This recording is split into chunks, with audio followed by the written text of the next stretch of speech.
Episode 29. Why is that woman still here? Bryce scoffed. So I'm to blame for stealing your resources. Stop making excuses for your own incompetence. The Claire Group has never kept people who can't do their jobs. You know that better than I do. Without even bothering to look at the document again, he threw it in the trash in disgust. Howard Claire had only ended up managing Star Entertainment because Bryce had allowed it to happen, but now his intentions were very clear. Howard was shocked and quickly said, "Bryce, trust me. Give me a bit more time, and I will make the company prosper." Bryce laughed. "Ha, you. It will be a miracle if you can keep it from losing money." Hearing a bit of leeway in these words, Howard struck while the iron was hot. "Don't worry, I know what I need to do. I will work hard this time. Star Entertainment isn't just your baby, it's mine too." Bryce thought back to his original intention of establishing the company. He finally said, "All right, I'll give you 3 months to save the company for me. If you can't do it within that time, don't bother coming to see me again. You will resign from the Claire Group immediately." Howard saw that the situation had turned out better than he expected. Even though he wasn't happy with Bryce's attitude toward him, he didn't dare to show it. He could only nod in agreement. Bryce waved his hand as a sign for Howard to leave. He pinched the center of his brows in annoyance. The man really was a handful. After thinking for a while, he called in his assistant.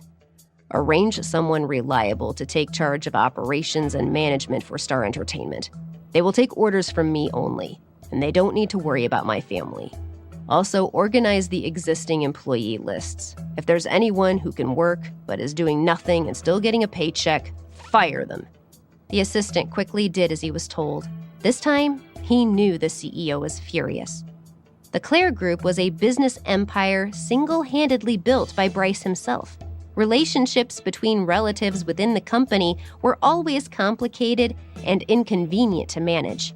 But no matter how incompetent Howard was, he was still a member of the family. If Bryce were to make things too difficult for him, he would definitely be criticized in the future. This is what he was worried about.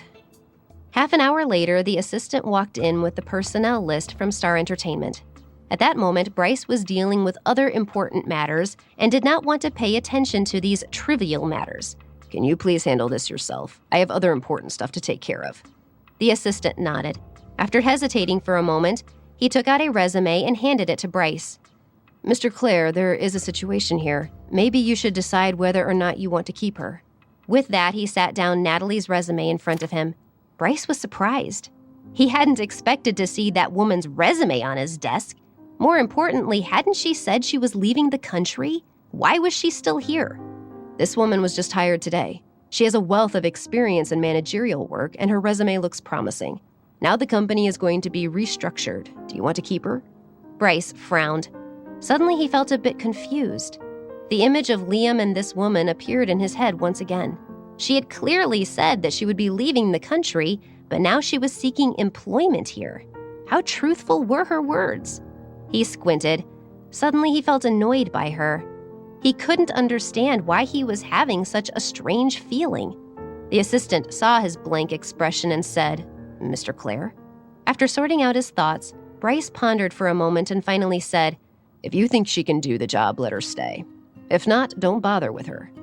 When the assistant heard this, he made an executive decision. He left the room without saying anything else. At the very same moment, Bryce thought about the mother and son.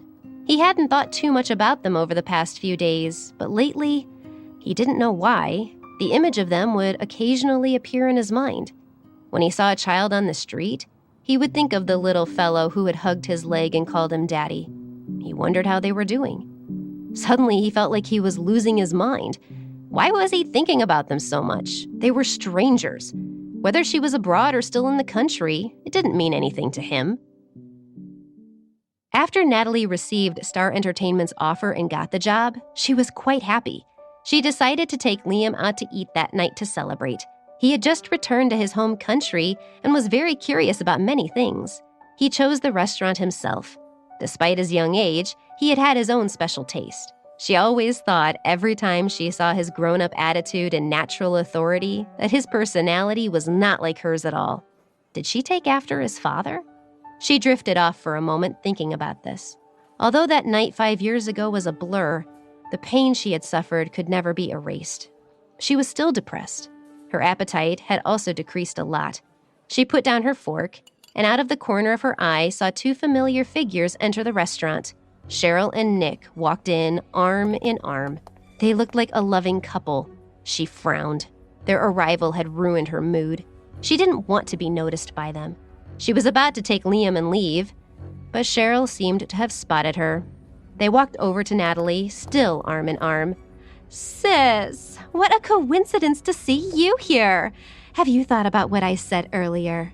She smiled sweetly, and her gentle appearance gave other people the impression that she was happy to see her sister. Natalie sneered. She knew that Cheryl was only putting on an act in front of Nick and couldn't care less about them. She responded with 2 words, "Get lost."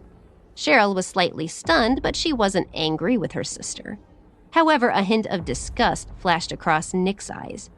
As he was about to walk away with Cheryl, he heard her say, "I got to know that you've got a new job. I wanted to congratulate you, but now I feel wronged." She leaned against Nick's arm while secretly watching Natalie's face. Seeing that she hadn't wounded Natalie enough, she said, "I don't know how much longer you can keep your job. You might get fired in a few days." As soon as Natalie heard this, her calm expression changed a bit. She glared at them hatefully. They disgusted her.